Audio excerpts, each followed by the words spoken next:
जी हाँ, हिसार जिले की 7 विधानसभा सीटें हिसार, उकलाना, नारनौंद, आसी, नलवा, बरवाड़ा और आदमपुर से कौन मार रहा है बाजी, कौन आगे कौन पीछे, इस समय क्या है परिस्थिति, ध्यान से इस वीडियो को देखिएगा। चैनल को जरूर सब्सक्राइब कीजिएगा, कमेंट करके जरूर बताइएगा आपको क्या लगता है किस विधानसभा सीट से कौन मार सकता है बाजी। जी हाँ, कमेंट जरूर करें क्योंकि आपके कमेंट सर्वे के आधार पर पिक किए जाते हैं और उसके साथ साथ बड़े बड़े नेतागण भी आपके कमेंट्स पढ़ते हैं। तो सबसे पहले आपको हम बता दें कि ज़िले के हिसाब से हिसार ज़िले में 7 विधानसभा सीटें हैं। अगर लोकसभा सीट की बात करें तो हिसार में 9 विधानसभा सीटें आती है, क्योंकि जिन जिले की उचाना और भिवानी जिले की बवानीखेड़ा सीट भी हिसार लोकसभा में जुड़ जाती है। लेकिन हम हिसार जिले की इन 7 सीटों के बारे में आपको जो है अच्छी प्रकार से मौजूदा परिस्थितियों के हिसाब से बताने की कोशिश कर रहे हैं कि किस सीट पर कौन जीत रहा है। तो सबसे पहले यदि हम बात करें उकलाना विधानसभा सीट की, उकलाना सीट पर जहां कांग्रेस पार्टी की तरफ से नरेश सेलवाल है तो बीजेपी की तरफ से अनूप दानक है। यहाँ पर सबसे बड़ी बात यह है कि उकलाना सीट कांग्रेस के लिए शुरुआत से ही सुरक्षित मानी जा रही है और इस समय नरेश सेलवाल एज में है, बढ़त में है और मजबूत है। हालांकि एक बार तो नरेश सेलवाल की बढ़त काफ़ी देखने को मिल रही थी, क्योंकि अनूप दानक का जगह जगह विरोध होते हुए जो है देखने को मिला था। लेकिन धीरे धीरे इसे अनूप दानक उस लीड को कवर की और अब भी नरेश सेलवाल एज में है, बढ़त में है, लेकिन ये बढ़त 20 से 25 तक की होती हुई नज़र आ रही है। कहीं ना कहीं कांग्रेस पार्टी उकलाना में सुरक्षित होती हुई नज़र आ रही है। इस समय परिस्थितियों के हिसाब से नरेश सेलवाल जो है आगे बढ़ते हुए नज़र आ रहे हैं। अगली सीट है हिसार विधानसभा सीट की। चूँकि निर्दलीय चुनाव लड़कर हिसार विधानसभा में बड़ा गहमी कर दी है, जहाँ एक तरफ बीजेपी की तरफ से कमल गुप्ता है तो कांग्रेस की तरफ से रामनिवास राणा है और उसके साथ साथ सावित्री जिंदल ने निर्दलीय चुनाव लड़ा है और गौतम सरदाना जी ने भी निर्दलीय चुनाव लड़ा है, तरुण जैन ने भी निर्दलीय चुनाव लड़ा है, जिससे कहीं ना कहीं हिसार के सियासी समीकरण में जो है कुछ बड़ा धमाका किया है। लेकिन सीधी सपाट बात आपको बताएं कि इस समय सावित्री जिंदल आगे बढ़ रही है। कहीं ना कहीं सावित्री जिंदल के लिए हिसार विधानसभा सीट आसान होती हुई नज़र आ रही है। इस समय काफ़ी एज में आगे बढ़ती हुई नज़र आ रही है। कहीं ना कहीं सीधे तौर पर कमल गुप्ता की मुश्किलें अब की बार बढ़ना तय है। सावित्री जिंदल इस समय प्लस पॉइंट में है, प्लस बढ़त में है, प्लस एज में है। जी हाँ, अगली सीट है नलवा विधानसभा सीट। नलवा में बड़ा परिवर्तन हुआ है। जो शुरुआत में बीजेपी आगे दिख रही थी, लेकिन इस समय कांग्रेस एज में आ गई है, जहां कांग्रेस की तरफ से अनिल मान प्रत्याशी है तो बीजेपी की तरफ से कुलदीप बिश्नोई के सिपाही रणधीर पनियार प्रत्याशी है।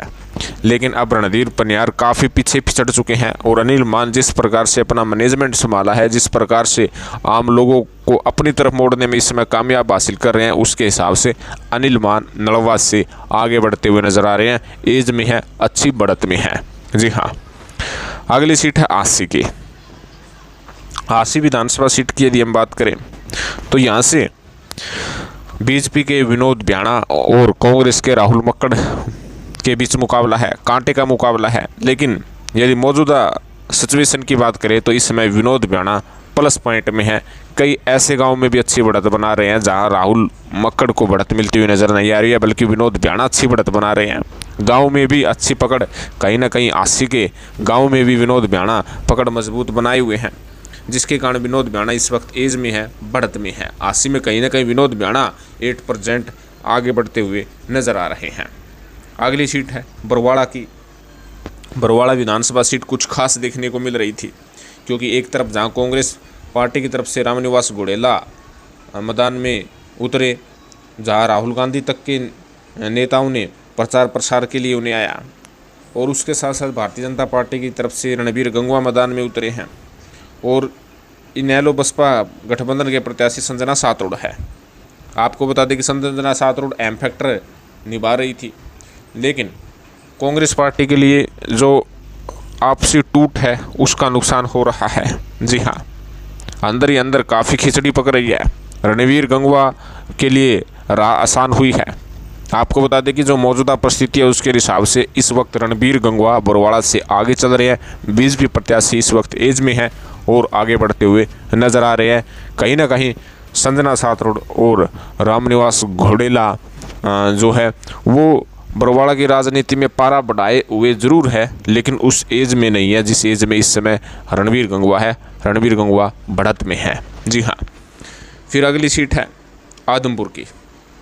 आदमपुर सीट अब की बार काफ़ी कुछ महत्वपूर्ण भूमिका निभा रहा है और कांग्रेस पार्टी ने अब की बार नए चेहरे चंद्र प्रकाश को मैदान में उतारा है। बारी का टैग जरूर है, लेकिन उस टैग को धुलाने के लिए उन्होंने साफ तौर पर कहा है कि आर्यनगर गांव से वे ताल्लुक़ रखते हैं, जो पुराने समय में आदमपुर हल्का हुआ करता था। लेकिन भारतीय जनता पार्टी की तरफ से भव्य बिश्नोई को मैदान में उतारा गया है। इन दोनों के बीच में कांटे का मुकाबला है। आपको बता दें कि चंद्र प्रकाश जो बालासमंद मंडल का जो बेल्ट है, जहाँ पर 15 से 20 गाँव आते हैं, वहाँ पर मजबूत है, वहाँ पर वे आगे बढ़ते हुए नजर आ रहे हैं। और काजड़ा बेल्ट जो है वहाँ पर कुछ गाँव में भव्य आगे हैं तो कुछ गाँव में जो है चंद्र प्रकाश आगे है। लेकिन जो आदमपुर जोन है, आदमपुर मंडल है, जिसमें सदरपुर, खैरमपुर, सारंगपुर है, वहाँ पर भव्य बिश्नोई पकड़ बनाए हुए वहाँ पर अच्छी लीड करते हुए नजर आ रहे हैं, जिसकी बदौलत इस समय भव्य बिश्नोई बढ़त में है, एज में है। अगर समय रहते हुए चंद्र प्रकाश ने आदमपुर बेल्ट को मजबूत कर लिया, अपनी तरफ कर लिया, या भव्य की बढ़त को कम कर दिया, तो कहीं ना कहीं चंद्र प्रकाश मैदान मार सकते हैं। लेकिन इस वक्त जो है भव्य बिश्नोई 15 के आसपास बढ़त में है और इस बढ़त को वे जैसे आगे ले जाएंगे वैसे वैसे उनके लिए जो है अच्छा रहेगा। तो कहीं ना कहीं आदमपुर में क्लियर कट है कि बीजेपी प्रत्याशी भव्य बिश्नोई इस वक्त आगे है, एज में है। अगली सीट है नारनौद। नारनौद सीट ऐसी है जो कांटे का मुकाबला है, जहां आर पार की जंग है।